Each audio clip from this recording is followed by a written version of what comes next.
So my book this time is called The Sun Does Shine. This book is a true story. It takes place over like 25 plus years. It starts out with this man, his name's Anthony. He goes by Ray. He lives in Alabama. He is mowing his mom's lawn. And these two cops show up at his house and say, Anthony, Ray. And they're like, come with us. And they arrest him. And he is like, I didn't do anything. Like, why are you arresting me? He's in his 20s at this time. And so he yells for his mom. His mom comes out and it is just like, just go with them. Like, it's fine. Like, we'll figure it out. Ray says to him, I didn't do anything. And his mom's like, I know. We will figure it out. The important thing is that he is a black man in Alabama. I wondered. Yep. Does he know what he's being charged for? Like, no, not at this time. So they're just asking him questions? Yes. Okay. And that would be really frustrating. And they say, is there a gun in your house? And he's like, well, yeah, but it hasn't, like, nobody's used it in 25 years. Like, they go to the house and they search for the gun. They find the gun. They take it. Then they take him to the station. And he still is like, what am I, like, what? Mm-hmm. There have been these murders in the town where someone will go to a restaurant at closing time and they will try to steal the money and then they will end up shooting the manager. That's what he's being accused of. How many times has that happened? 3. Ray is telling them, like, no, like, I didn't do it. Like, I wouldn't hurt anything. I wouldn't hurt a fly. One of the officers says to him, well, if you didn't do it, then one of your brothers did it. And you're going to take the fall for it. Because you're going to have a white judge, you're going to have a white jury, and you're going to have a white prosecutor. Like, you're going down. Like, there's no way about it. At one point, they give him a blank sheet of paper, and they're like, sign it. And he's like, why? What am I signing? Like, it's blank. Like, what am I signing? And they're like, don't worry about it. Just sign it. And he's like, no, I'm not signing it. Good for him. Especially when I'm being I'm being questioned. Yes. They book him. He's in jail. He's waiting. He goes, like, before a judge. And he has this lawyer who doesn't want anything to do with him. They have some bullets that were found in the gun. Ray is like, if you test those bullets, you're going to see that they don't fit this gun. His lawyer's like, well, to get an expert, I need $1,000. And Ray is like, I don't have that money. Like, I do not have that kind of money. And he's like, well, ask your mom. And he's like, no, she doesn't have that money either. They end up going to court, like, having his trial. And his lawyer doesn't do, in his words, his lawyer doesn't do anything. Ray has to take a polygraph. He passes. Like, but they don't, his lawyer doesn't submit that for evidence. Oh my gosh. They, his lawyer. The one that's defending him. Yes. His lawyer and doesn't do anything. At his job. Okay. Yeah. Someone that is testifying is, at one point, Ray was dating 2 sisters. Just a little, like, at the same time? Yes. Okay. And the brother was actually their brother worked at the restaurant. And so he said he was there because he's like, you're dogging my sisters. Yes. So. Yeah. No. They get this expert to come talk about the bullets, and the prosecutor just, like, demolishes this guy. Like, he's like, well, did you really even know how to use the machine? And the prosecutor's like, well, didn't you have to ask another expert, like, how to even use it? And he's like, well, yeah, but I'd never used that machine. They were like, do both of your eyes work? And the guy's like, well, no, I only have one good eye. Which I feel like is a little, okay. And so they just, like, tear him apart. And the whole time, Ray is sitting in this courtroom, and he's like, I'm screwed. Like, I'm screwed. No matter what I say, they will twist it and make me guilty. Yes. So another thing is, Ray's lawyer never put him on the stand. He never put his mom on the stand. He never put any put in an alibi or anything. Yes. For one of the charges that he's being convicted of, he does have an alibi. He was at work in the place that he was working was a locked warehouse where the security guard had to punch him in and out. And so he wouldn't, like, that was his alibi. But no one checked. He talks about in the book that they really wanted to say that they solved this, and then they didn't care who they put. Like, done. Like, we're done with this case. The jury comes back. It's all white people, and they come back. They find him guilty. They sentence him to death row. he talks about being chained and shackled. So as he's walking to where like the death row inmates are at, other prisoners are there, and they make him stand against the wall because they're white guys. So they make him get against the wall, and he's like, don't look at him, don't look at him, because these officers are worried that he's a black man and these are white guys. Like, if he's headed to death row, he's an angry man, so they're worried that he's gonna like start a fight. So they just kind of. But he's not an angry man. He's that's so Just their treating him, bias. treating him like an animal. yes, Oh, yes. that's sad thought. So he's in the death row area, and he describes his cell as 5 feet by 7, and he isn't like, it's solitary confinement. He is allowed outside in cages, like in a cage, for like 15 minutes, and all they can do is pace. He eats his meals in this cell. Like, they don't have any interaction with anybody else. The only book that they are allowed to have is religious books. So he has like a Bible that he reads. Like, he doesn't talk to anybody. They all think that he's completely silent.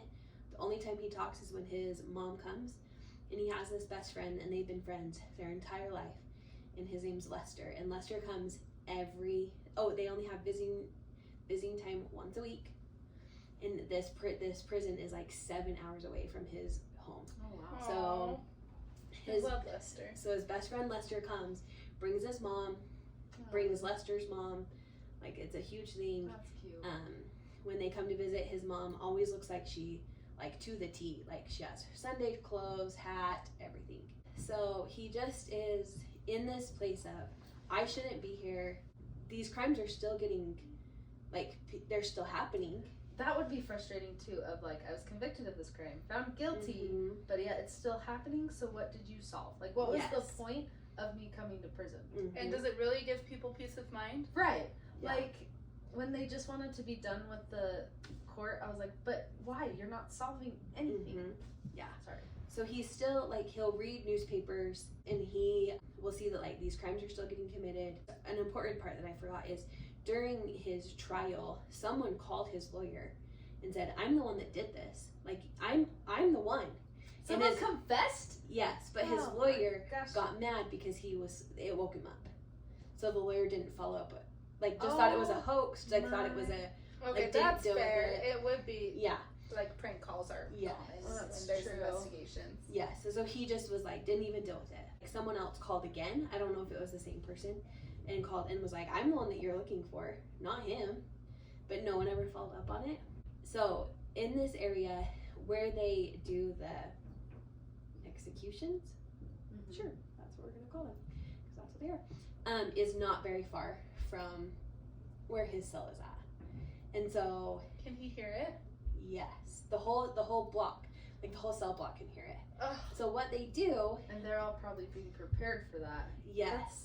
Whoa. Yes, and so they will, like, the officers will walk the person, like, down the line. They will flip on, because at this time it was, Electrocution. yes. So they would turn on the generator, they could all hear it, and he talks about there being a smell. He talks about the first time it happened, like, people were trying to blow their nose, because there's no real good air ventilation. So they're just, like, trying to get rid of the smell, and they can't. Something that they start doing is that they realize that people who are being executed there's no one there for them. And so they start banging on walls, banging on the, like, I don't even know the word. Words are not here. Door? Yeah, like Jail. the bars. Yeah. Sure. So they start banging on those just to let the person know that they're not alone. Like, and he talks about in the story that he's like, when you're on death row, there's no, like, you become kind of this family, this, like, No one else is going through what you're going through. yes. And he talks about how these officers, they'll do, like, an execution, and then they're the ones that bring you breakfast, and they, like, are talking about, oh, how are you? Well, not great. And at one point he hears this guy just sobbing. He's like, are you okay? And the guy's like, no. And he's like, well, what's wrong? He's like, my mom just passed away. So he's trying to like, but he can't do anything because he's on death row. And so like all the other people start saying like, I'm so sorry, like condolences. So then they kind of start talking that way. One of the other things, so they're allowed outside to walk, and then once a week they can go to the library, but they can't take any books out. They have to, it's like for an hour, and they just can like sit and read. So he reads law books. And so then after he reads these books, he comes back and they talk about, like all of them together, they talk about what he's learning in his law books. He starts reading about how if a jury decides to just do like life without parole, the judge can say, no, we're gonna do a death row. So then he asks the guys on death row, he's like, well, what's the point of a jury? So then they talk about it, and he's like, well, you need to learn about it, or you need to read more so that we can understand. So they're kind of like in this together. Yeah. Okay. So he does that. He tries to appeal his case, but the lawyer won't help him because he can't pay him. So he gets other lawyers that come, and they don't really do anything. So the story is about how he's very much innocent, but there's nothing he can do to get himself out. And this whole time he's just thinking, well, when is it my turn? Like, when is it going to be mine? He doesn't know. They don't tell him how long he has. They tell him like a month before. Oh, interesting. I think is what I think Because that's I mean, what I'm he said. glad that he has time and that he's not being executed right away. But a part of me is like, that's your fate? That would be such a weird time of life to know that you're going to be executed, but yet you're not yet. Like he could Yeah. be You there can't- for years Yeah. or months. So you also like can't progress in your life. Like you're just at a stead. I don't know. That would be a really weird. So one of the things that he does while he's in there to kind of try to like help him like escape a little bit is he starts to kind of create these stories in his head, like almost like a dream. So he he'll go in his head and he's like, I play for the Yankees, and that helps him kind of just escape for a minute. So he starts to realize like these guys in here, they need an escape. Like if we're all gonna be here, we need something other than sitting in here. So he's talking to his friend Lester, who came to visit, and he's like, I want to start a book club. And he's like, a book club, really? In prison? Really gonna do this? That's right. And so he's like, yeah, I really do. So he talks to the warden, and the warden's like, hey, you can have 6 people join your book club. He's like, we don't have the budget for books, so you have to get, like, they have to come from, like, straight from the bookstore. We have to go through them. He's like, okay, done. So he starts this book club. His friend and his friend's wife, they send him 2 books for them to all share. And they meet in the library. How many people are in death row at this point? It doesn't say, but I'm imagining a lot. Kind of a bummer that it's only allowed 6. It's like, yeah. oh, 20 people. Sorry, first person to raise their hand. Right, That's yeah. a bummer. Yeah, but one of the things is they have to sit, they can't get out of their chair. And so when someone wants to read something from the book, they have to like toss it and hope that the person catches it or gets close to someone, because like if they threw it and it falls on the floor, they can't get it because they don't want their book club to go. They read these books and then they talk about it, and then people that aren't part of the book club start to have their family members send them copies of the same book. So then they are able to all talk about it and read about it. So him and this guy become friends, and he has like no idea who he just knows his name. Like, and then they're friends. He's never seen him or anything. He discovers that this guy is a white man. So we have this In black the cell right by. Yes. Okay. So they're friends, and one of Isn't the it other. crazy to not even know the skin color of the person that lives 10 feet away from you? Like, I can't imagine. So someone says to him, like, that's Hayes. Ray immediately goes, wait, his dad is like huge in the KKK. This white guy, I really can't think of his name, he was convicted of murdering a black guy. Hayes was committed of Uh-huh. doing that? Yes. Convicted of doing Yes. So Ray and this guy start to kind of talk about it, and he's like, you know, I'm black. Hayes is like, I don't see that anymore. Being here, I don't see that. Like, he realized that it was all his parents. Like, his parents taught him to hate. So at one point they're outside or visiting, and Hayes calls him over and wants him to meet his parents. That would be so scary. That sounds. So No. Ray walks over. Hayes says to his dad, like, "This is my best friend Ray," and Ray goes to shake the dad's hand and he won't shake it. And then the mom kind of smiles, but then like doesn't really. So Ray goes back to his mom and best friend, and they're like, "Who's that?" And he's like, "Oh, that's my really good friend, this guy." And Lester goes, "Wait, that's his guy." And he's like, "Well, in here you don't see color." So the story also kind of talks about these people that are on death row and how he becomes friends, and then he has to witness as they're like getting executed. Right. You become close with these people at the book club, or you get to know their story, blah, blah, blah. And then there they go. Yes. So so then he watches Hayes go and realizes he's not, like, he watches that. And then he talks about another man who, him and his wife killed a police officer. The wife is on death row, so they bring her to this place. So her husband's on death row as well. He has to watch his wife walk, knows where she's headed. So then they pound on the thing just to let people know that they're not alone. So as all this is happening, he keeps hearing the name Bryan Stevenson. This Bryan is a lawyer who helps people on death row that can't afford lawyers. He provides them with lawyers. And so... Really? Because I thought after you have a trial, you can't be, like, retried. Is that a thing? Yes. Like, these lawyers help them with, like, appeals, or Gotcha. If there's new evidence that comes, then he helps with that. He actually, like, does a job. Yes. So Ray had one lawyer who was like, I'm gonna really work with your case, like, I'm gonna see. Then she gets a new job in Washington, D.C., so he gets a new one. And thus, each time he gets a new lawyer, he thinks, okay, this is it. Like, this is the time I'm gonna get it. But then stuff happens, and his appeals get denied. Everybody thinks he did it. Nobody's willing to give him a second chance. No one's willing to, like, hear him. So that happens. His mom stops visiting because she's getting sick, and it's like 7 hours away. She is getting older.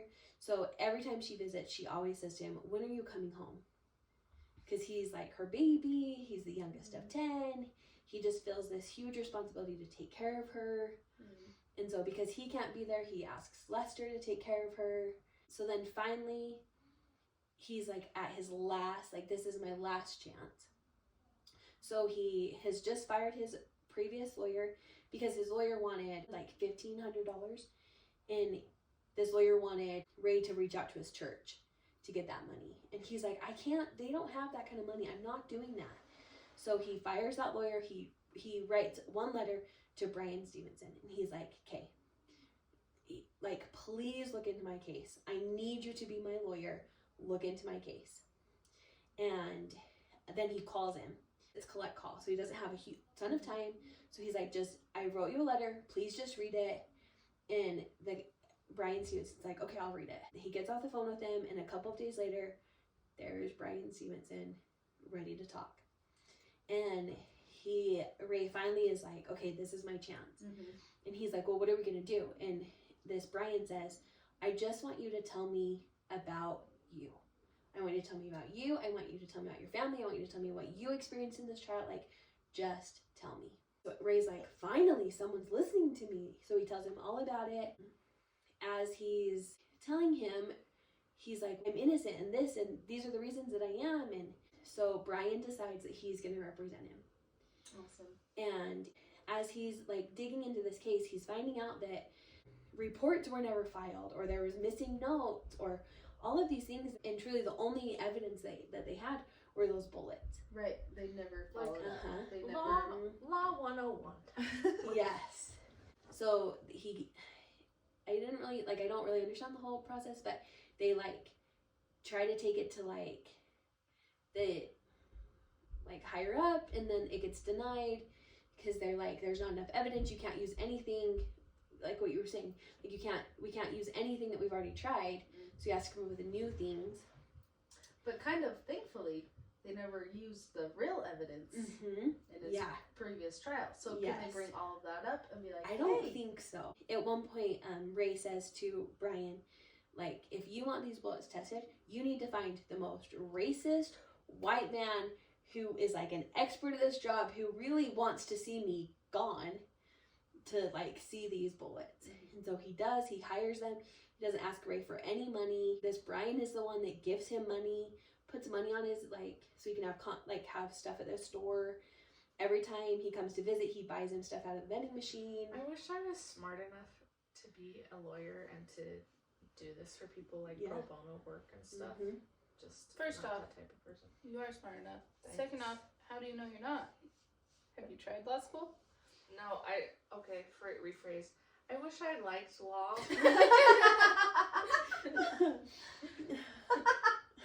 Good point. So I hope I will help other people through other stuff. I feel like you help people every day. Thanks. So during this whole, like, as Brian's fighting his case, there's all these like ups and downs. Like, they think that they're gonna get like a retrial, and then it gets denied. So all these things. So then it's like years of this happening. Like, it's like in the 2000s, and this guy Ray is like, he's getting older. His mom has passed away, which is super hard for him. And he's like talking to his friend Lester, and he's like, I'm never getting out. Like, this is never happening. And Lester just keeps telling him, like, no, we're gonna do this. Like, you're gonna get out of here. He's like, this is what we're gonna do. Like, we're gonna go to a Yankees game. We're gonna do all of this stuff when you get out. So after all of these things, Brian comes to visit Ray and says, I have one more thing that we can try. He's like, okay. And he's like, that's to put your case to the U.S. Supreme Court. And he's like, okay. And he's like, and Brian says to him, if they deny it, this is going to speed up stuff. Like, this is going to make stuff go faster. And Ray's like, okay. But it's kind of like, what do I have to lose? Yeah. That's true. So Brian submits all the paper, and Ray is just like, oh man, like, what's going to happen? Brian calls him and says they accepted it. Oh! And he's like, so you are, like, they want to hear your case, all of these things. So he gets moved from the death row to a different one. So at the very end, they, like, clear him of all charges. Because it comes out that the bullets, like, there's no way that the bullets fit. Like, they're not even the same match. He has an alibi. So they check with, like, the security guard that was working. They check with him. All of these things that they should have done in the first place. When he was going to get released, Brian brings him, like, a suit. And he walks out and is like, okay, I can do this. But he's been on death row for at least 2 decades. He doesn't know he doesn't know how to do this.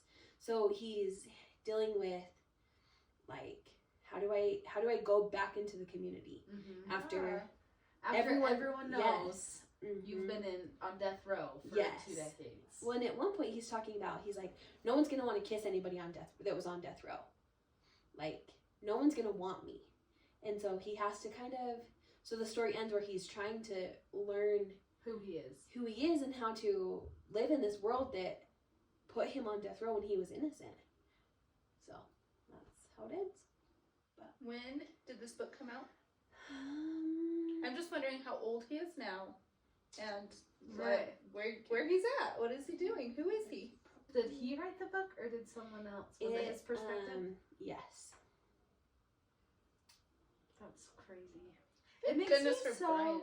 It makes me so mad though when you listen to, like, cold cases of, like, this guy seems so guilty and you, like, know he did it, but they can't prove him because, like, they need more evidence. And then there's these guys. Yes. That can Because this is one case out of hundreds and hundreds. That they didn't do it, and just because of the color of their skin, they don't need evidence to put them on death row. Where you're like, it's so frustrating. Yeah. And, like, there were so many things that went wrong with that trial. So he was arrested in 1985. He didn't get released till 2015. 30 years? 1985. Yes, is when he. Yes. And is he still alive? Let's see. Wow, that's crazy. And it's not like this only happened in the 80s and it's all we're fine and Right. lovely now. Right. Yeah, no, it is still. Well, and that's the thing, like, kind of the whole story, I was picturing 60s. 80s feels way closer to home. Mm-hmm.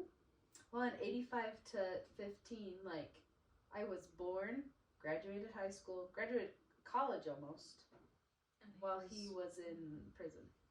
So this is kind of cool. He was the 152nd person since 1973 to be exonerated from death row. He was the 6th in the state of Alabama. So he filed a claim for nearly $1.5 million for compensation for his time in jail. And as of 2022, he's still not received any compensation from Alabama. I'm not even shocked by that. 1.5 million? I feel like that is low. Yes. Like, looks like it says on May 8th, 2023, he gave a commencement speech and was awarded an honorary degree of Doctor of Humane Letters from a university. That's what he looks like. There you go. Oh, I feel so bad that he's just like, his whole life was in he jail. has a nice smile. There you go. This is so sad to I miss did. him. Oh my gosh. I just like there has to be there might be cops who was on that case or arrest him or whatever living today. Oh, I'm sure there are. And Whoops, sorry, dude. like how do you what? are you just people that racist that they just think it's fine? Yes. Or they're just like living with that? Yes. And I think it's like people's biases run deep to the point that they don't even realize they have a bias. And so I imagine the second the cops heard that he was at the involved in some way, They're like, oh yeah, he did it. exactly, their biases run so deep that they didn't even realize that they just made all of these assumptions. Before they heard that, like, his name being brought up, I'm sure they were like, oh, it could have been anybody. But the second it was like, oh, it was him, their biases overshadowed any other doubt. Yes. Which freaking sucks. It's true.